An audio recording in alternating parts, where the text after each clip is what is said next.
Good morning students, class 6, subject science, chapter 11, motion and measurement of distance, part 2nd. So now we start chapter 122. Small length such as the length of a pen, जैसे कि छोटी length होती है जैसे कि pen की, एक pencil की, बुक की, पेंसिल बॉक्स की, इज मेजर्ड बाय सेंटीमीटर, उसे हम सेंटीमीटर से नापते हैं.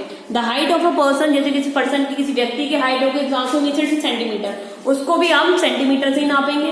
वेरी स्मॉल लेंथ, बहुत छोटी लेंथ होती है such as a thickness of coin, जैसे कि किसी कॉइन को नापना है, उसकी थिकनेस, उसकी मोटाई या फिर उसकी थिन, उसका पतलाई नापनी है. वेयर जैसे कि वायर की हो गई, इज मिलीमीटर, उसे हम mm में नापते हैं.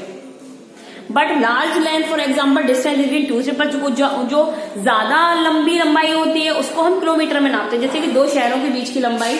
सम commonly use length measure device are geometry box, scale, metre scale and measure tape etcetera. कुछ कॉमनली यूज जो हम लोग डेली में यूज करते हैं हम लोग जो मेजरमेंट के लिए, वो डिवाइस आपने देखा होंगे जो आपको ज्योमेट्री बॉक्स में रहते हैं, जैसे कि स्केल होता है, मीटर स्केल होता है, मेजरिंग टेप होता है, ये सब. We can convert a unit of length into each other. ये आपको दे रखा हुआ है. Correct way to measure length, length को कैसे मेजर करते हैं. To measure length of an object accurate you should follow the following suggestion. अगर आपको किसी की मेजर करना है, लंबाई नापनी है, उनको एक्यूरेट नापनी है, बिल्कुल एकदम ठीक नापनी है, तो आपको ये रूल्स आप फॉलो कर सकते हो. Placement of the scale. The scale should be placed along the length of the measure. It should also placed very close to object to be measured.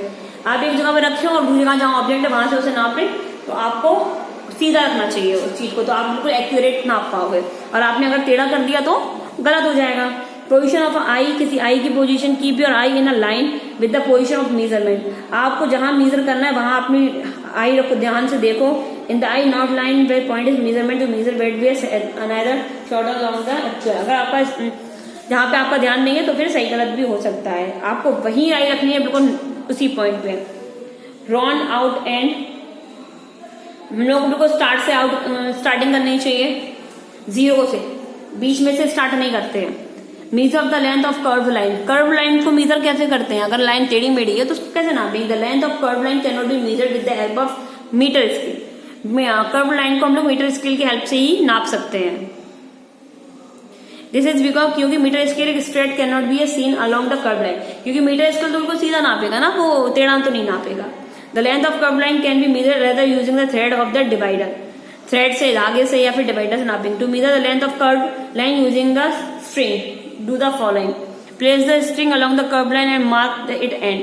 शुरू से रखो और जहां तक नापना है वहां तक उसका वहीं पॉइंट रख दो, जैसे कि आपको इसमें दे रखा हुआ है 123 में.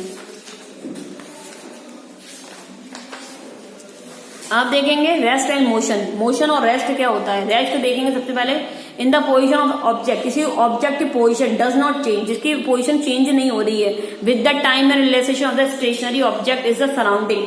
उसके समय के साथ उसकी पोजीशन चेंज नहीं हो रही है. Then the object said to be a rest, तो इसका मतलब वो ऑब्जेक्ट रेस्ट में है.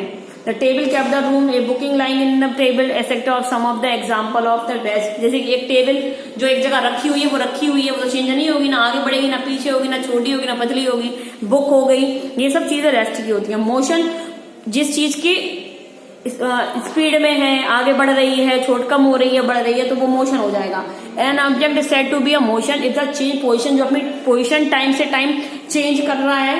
A vehicle moving on road, जैसे एक रोड पे गाड़ी चल रही है. ए बर्ड फ्लाई, एक चिड़िया उड़ रही है, तो वो बैठी नहीं है, वो उड़ रही है, उसकी पोजीशन चेंज हो रही है. In the air are some of the example of motion, और एयर भी एक एग्जाम्पल है मोशन का. I hope you understand. Thank you class.